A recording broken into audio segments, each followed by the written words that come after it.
혹시 이런 경험 있으세요? 분명히 열심히 사는데 돈 앞에서는 항상 같은 실수를 반복하는 느낌? 그리고 매번 스스로를 탓하는 그 패턴. 사실 이게 핵심인데요. 하버드와 프린스턴 연구진이 밝혀낸 사실이 있어요. 돈 걱정이 IQ를 13포인트 떨어뜨린다고요. 이건 하룻밤을 꼬박 세운 것과 똑같은 수준의 인지저하예요. 흑수저가 나쁜 선택을 하는 게 아닙니다. 나쁜 선택을 할 수밖에 없는 뇌 상태가 되는 거예요. 그 구조를 알면 비로소 다음 선택이 달라지기 시작해요. 혹시 이런 경험 있으세요? 월 초가 되면 마음을 딱 고쳐먹습니다. 이번 달은 진짜 저축한다. 그런데 어느새 카드값 고지서를 보고 있고 또 한 달이 그냥 지나가 버립니다. 그리고 어김없이 찾아오는 그 생각. 나는 왜 이럴까? 의지가 없는 건가? 나는 원래 이런 사람인가? 이 자책의 고리가 익숙하다면 한번 통계를 같이 봐주세요. 통계청이 2023년에 발표한 소득 이동 통계가 있습니다. 저소득층, 그러니까 소득 하위 20%에 속하는 분들 중에서 1년 뒤에도 여전히 그 자리에 머무는 비율이 70.1%입니다. 10명 중 7명은 열심히 살아도 다음 해에 같은 자리예요. 이 숫자를 보면 보통 두 가지 반응이 나옵니다. 그래, 세상이 원래 불공평하지. 아니면 나 같은 사람이 어떻게 바꾸겠어. 둘 다 결국 같은 방향으로 흐릅니다. 포기. 그런데요, 나머지 3명은 빠져나왔습니다. 같은 출발선이었는데, 같은 조건이었는데 3명은 달라졌어요. 그 3명이 가진 게 단순히 운이었을까요? 아니면 의지였을까요? 많은 사람들이 의지 탓, 환경 탓이라고 말합니다. 근데 심리학의 답은 달랐어요.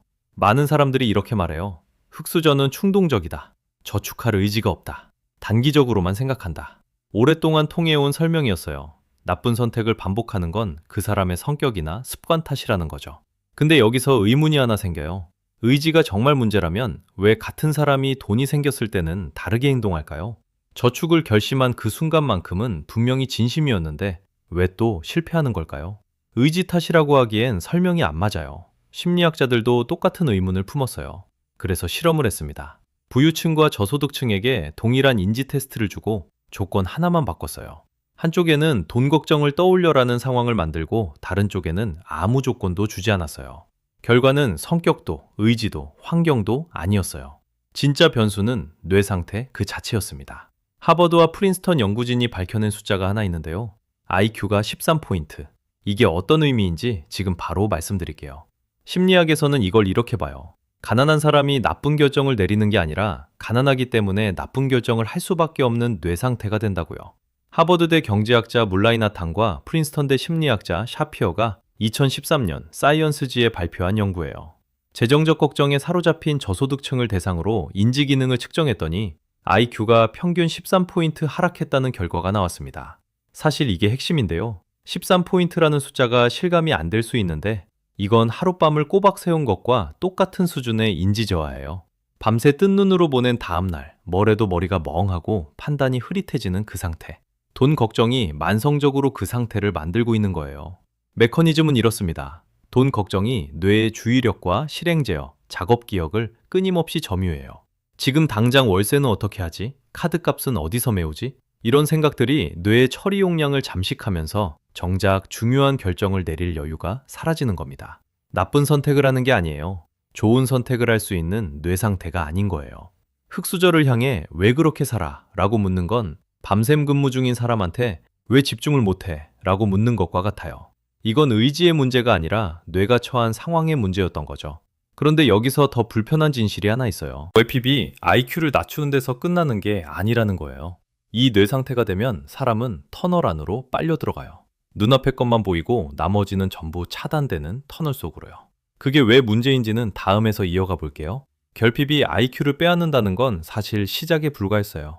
그 결핍 상태가 되면 뇌에 또 다른 일이 벌어집니다. 심리학에서는 이걸 터널링이라고 불러요. 터널 안에 들어가면 앞만 보이잖아요. 옆도 뒤도 위도 안 보이죠. 결핍에 빠진 뇌가 딱 그 상태가 됩니다. 오늘 카드값, 이번 달 월세, 당장 눈앞에 급한 불, 이것만 보여요. 그 너머에 있는 것들, 장기 계획이라든가 인맥 형성이라든가 미래를 위한 저축이라든가 이런 것들은 뇌가 자동으로 차단해버립니다. 의식적으로 막는 게 아니에요. 그냥 터널 밖이라 보이지 않는 거예요.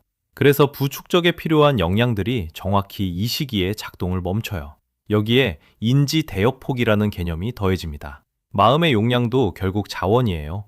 주의력, 판단력, 자기 통제력. 이게 무한하지 않아요.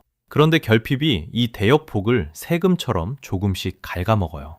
돈이 없다는 걱정이 머릿속에 상주하면서 쓸 수 있는 마음의 용량이 줄어들어 있는 거예요. 그 결과가 빈곤함정입니다. 결핍이 나쁜 선택을 만들고 나쁜 선택이 더 큰 결핍을 만들고 그 결핍이 또 나쁜 선택을 만들어요. 스스로 돌아가는 함정이에요. 의지가 없는 게 아니었던 거예요. 의지를 쓸 공간이 없었던 거였어요. 그런데 여기서 한 가지 의문이 생깁니다. 통계청 데이터에서 30%의 사람들은 이 함정을 빠져나왔거든요. 같은 결핍 속에서, 같은 터널 안에서. 그 사람들은 대체 무엇이 달랐을까요? 그렇다면 질문이 하나 남아요. 결핍이 뇌를 바꾸고, 터널이 시야를 막고, 의지를 쓸 공간 자체가 없어진다면 그 3명은 어떻게 빠져나온 걸까요? 칠레에서 16만 8천 명의 10대 학생을 추적한 연구가 있어요.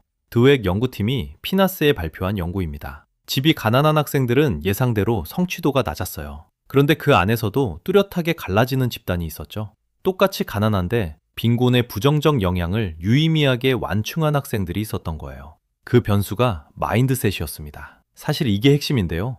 마인드셋이 소득만큼 강력한 변수였어요. 그런데 많은 분들이 이걸 오해해요. 성장 마인드셋을 긍정적으로 생각하면 된다는 말로 받아들이는 거죠. 그게 아닙니다. 심리학에서는 이걸 이렇게 봐요. 성장 마인드셋은 긍정적 사고가 아니라 뇌의 신경 가소성에 기반한 과학적 사실이에요. 나는 변할 수 있다는 믿음이 실제로 뇌 회로를 다르게 작동시킨다는 거예요. 반면 고착 마인드셋은 나는 원래 이런 사람이라는 전제 아래 도전 자체를 포기하게 만들어요.